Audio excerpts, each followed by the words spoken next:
Good morning all students. Fetal skull chapter हम लोग आप लोगों को पढ़ा रहे थे, तो फीटल स्कल चैप्टर में स्कल के बारे में बताया हुआ है। फिर उसके बाद हम लोग पढ़ रहे थे वर्टेक्स, फिर उसके बाद था ब्रो और फेस। ये तीनों था। आपको लेवल के दृष्टि से यानी प्रसव की दृष्टि से फीटल स्कल को 3 क्षेत्रों में विभाजित किया गया है। वो फर्स्ट में है वर्टेक्स था, और दूसरा है ब्रो, और थर्ड में फेस है। तो वर्टेक्स जो है उसके बारे में हम आप लोग को बता चुके हैं कि वर्टेक्स जो है वो एक 4 कोण वाला एक एरिया है, एक क्षेत्र है, जिसका आगे वाला भाग जो है वो कोरोनल सूचर और पीछे वाला भाग जो है वो लैम्बार्डल सूचर से बना, और साइड वाले भाग जो है वो आपको पैरेटल इमिनेंस से घिरा हुआ होता है। यह आपको वर्टेक्स में था।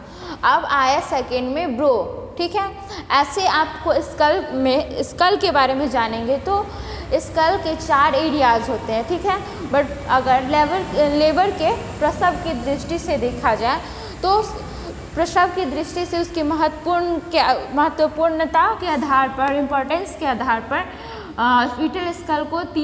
फीटल स्कल के एरिया को 3 भागों में डिवाइड किया गया।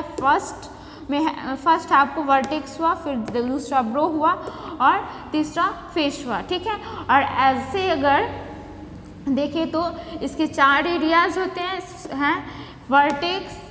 ये हुआ, सबसे पहले देखेंगे ये फेस ये एरिया फेस कहलाए। फेस यानी चीन जो है, नाक का जो जड़ हुआ तो वहाँ से लेके चीन के तक के एरिया को कहते हैं फेस एरिया।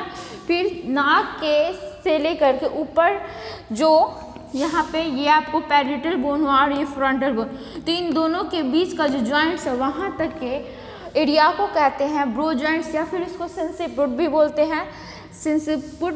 और फिर उसके बाद ये पैरेटल बोन जो है, पैरेटल बोन और फ्रंटल बोन के जॉइंट्स यानी सूचर से लेकर के पीछे वाले बोन जो होते हैं वो ऑक्सीपिटल बोन होते हैं, और तो वही ऑक्सीपिटल बोन और फिर पैरेटल बोन की से मिल करके जॉइंट सूचर जो बनते हैं उसको लैम्बार्डल सूचर कहते हैं। तो उन दोनों के सूचर मतलब आपको ये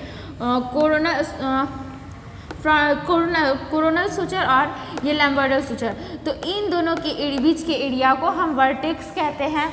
और फिर ये आपको हुआ लैम्बार्डल सूचर और ऑक्सीपिटल बोन वाले एरिया को ऑक्सीपुट एरिया बोलते हैं। ठीक है, तो आप फिर सिर्फ स्कल के अकॉर्डिंग फीटल स्कल को देखते हैं तो उसका 4 एरिया होते हैं। एक फेस होता है, ब्रो को सिंसिपुट भी बोलते हैं, वर्टेक्स और ऑक्सीपुट होता है। ठीक है, और लेबर के अकॉर्डिंग इसके में 3 ही इम्पोर्टेंट एरिया होते हैं, फेस, ब्रो और वर्टेक्स। तो वर्टेक्स हम लोग पढ़ चुके हैं। अब सेकंड में है ब्रो रीजन, ब्रो एरिया। ठीक है, तो वो क्या होते हैं, भ्रूणीय कपाल का यह भाग ऊपर की ओर से अग्र फॉन्टानेल। देखिए ये आपको ये फिगर है, ठीक है ना, इसमें लिखा हुआ है यहाँ पे फिगर फीटल हेड शोविंग, मतलब ये आपको जो है ये भ्रूण का हेड है जिसमें सूचर दिखाया जा रहा है और फॉन्टानेल दिखाया जा रहा है। ठीक है ना, तो आपको कह रहा है ब्रो क्या है, तो ब्रो में भ्रूणीय कपाल का यह भाग ऊपर की ओर से, यानी भ्रूणीय कपाल का जो ब्रो भाग जो होता है उसका ऊपर वाला भाग होगा वो अग्र फॉन्टानेल और कोरोनल सूचर से घिरा होगा। ये हुआ आपको, ये जो देख रहे हैं ये वाला आपको ये हुआ, देखिए तो ये आपको पैरेटल बोन है।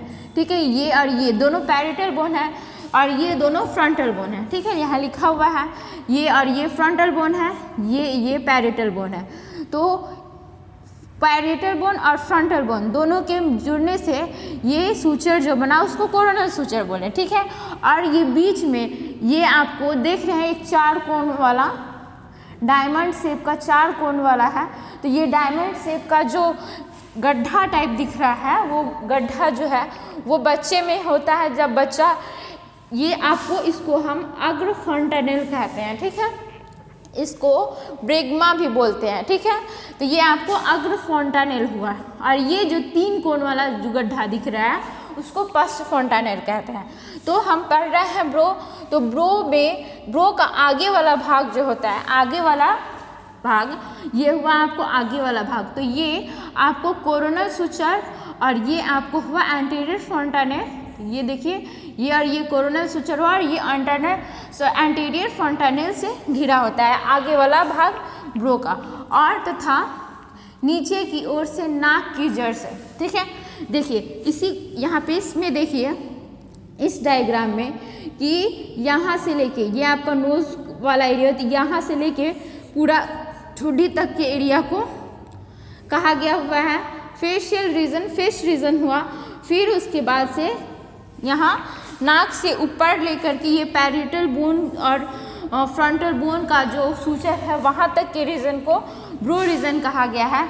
तो वही आपको ऊपर वाला रीजन, तो ब्रो का ऊपर वाला रीजन जो है वो कोरोनल और फ्रंटानेल सूचर से, फ्रंटानेल एंटीरियर फ्रंटानेल से घिरा हुआ है, और नीचे वाला भाग जो है वो नाक के नाक की जड़ एवं दोनों तरफ के सुप्रा ऑर्बिटल रिड्स के द्वारा जुड़ा हुआ होता है। नाक की जड़ यानी यहाँ ये वो आपको नाक की जड़ से जुड़ा हुआ होता है, और साइड में ये हुआ आपको, ये साइड वाइज जो हुआ इसको कहते हैं सुप्रा ऑर्बिटल रिड्स से घिरा हुआ होता है आपको ब्रो रीजन। फिर थर्ड में आया फेशियल रीजन। अब क्या होता है, तो यह स्कल का सामने की ओर हमारा फेस दिखा, जो नाक से नीचे ठुड्डी तक के रीजन हुआ, एरिया हुआ, उसको हम कहते हैं फेस। तो यह स्कल का सामने की ओर स्थित भाग होता है। यह ऊपर की ओर से रूट ऑफ नेक एवं सुप्रा ऑर्बिटल रिज से घिरा हुआ होता है।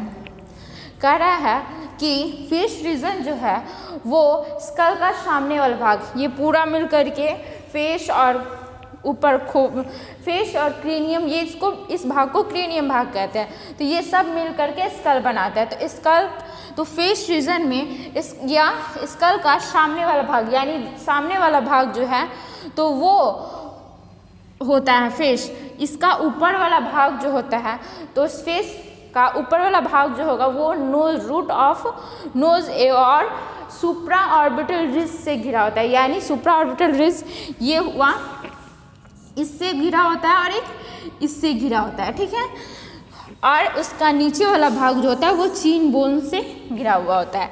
ठीक है, फिर नेक्स्ट आया आपको स्ट्रक्चर ऑफ स्कल, यानी खोपड़ी की संरचना।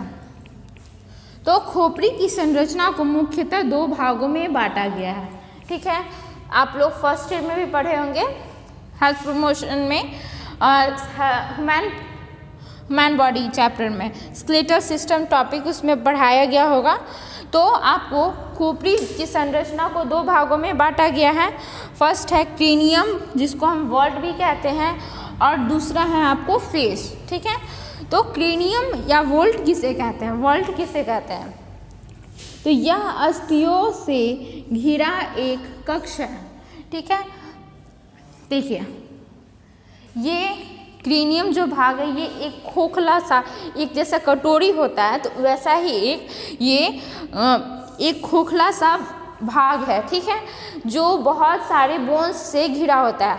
जैसे कि देखिए हमारे ये वाला भाग हुआ, इसके अंदर हमारा ब्रेन सुरक्षित है, तो इस साइड से भी बोन है, इस साइड से भी बोन है, मतलब इसका ये वाला जो भाग हुआ, यहाँ से लेके यहाँ तक के जो भाग हुआ, देखिए ये पूरा वाला, ये पूरा आधा जो भाग हुआ तिरछा तिरछी लेके चले, तो ये सारे भाग जो हैं तो इसको कहते हैं क्रेनियम बोन। ठीक है, तो यह अस्थियों से घिरा एक कक्ष होता है जिसका निर्माण विभिन्न अस्थियों से मिलकर होता है। तो क्रेनियम बोन जो है वो बहुत सारे अस्थियों से मिलकर बनने होते हैं, जिसको वॉल्ट भी कहते हैं। तो उसमें कौन कौन से बोन आएंगे, तो फ्रंटल बोन जो कि 2 होता है। ठीक है, ये हुआ आपको फ्रंटल बोन। कल आपको फेशियल बोन भी बताया जाएगा, तो उसमें आपको पता चल जाएगा। ठीक है, तो ये आपको देखिए, इसमें देखिए ये आपको फ्रंटल बोन 2 हुआ, एक इस साइड हुआ, एक इस साइड हुआ, तो 2 फ्रंटल बोन हुआ। फिर पैरिएटल बोन है, तो इसी तरह से जिस तरह से फ्रंटल बोन आपको दोनों साइड में हुआ फ्रंटल बोन, वैसे ही पैरिएटल बोन जो है वो दोनों साइड से हुआ ऊपर में। तो ये आपको पैरिएटल बोन हो गया 2 ठो, ठीक है। फिर उसके बाद है टेम्पोरल बोन, तो ये आपको टेम्पोरल बोन ये हुआ। तो टेम्पोरल बोन कान के पास वाला जो बोन होता है उसको टेम्पोरल बोन कहते हैं। तो हमारे पास तो 2 कान है, तो दोनों कान के साइड वाले बोन को टेम्पोरल बोन कहेंगे, तो वो भी संख्या में 2 होती है। फिर है ऑक्सीपिटल बोन, ये ऑक्सीपिटल बोन है, देखिए ये ऑक्सीपिटल बोन है, ये सबसे नीचे वाले बोन को ऑक्सीपिटल बोन कहते हैं, ये संख्या में 1 ही होती है। फिर है स्फेनॉइड बोन, तो टोटल हुआ आपको 8 ऐसे इथेनॉइड बोन भी आते हैं आपको क्रेनियम बोन में, जो कि आपको आइज के पास होते हैं इथेनॉइड बोन। तो आपको ये हुआ स्ट्रक्चर ऑफ स्कल में क्रेनियम या वॉल्ट के बारे में पढ़ लिया। अब नेक्स्ट है फिश का यानी फेशियल बोन के बारे में, तो फेशियल बोन आपको नेक्स्ट क्लास में बताया जाएंगे। फिर इसके बाद हमारे स्कल में कितने सूचर्स होते हैं इसके बारे में नेक्स्ट क्लास में बताए जाएंगे।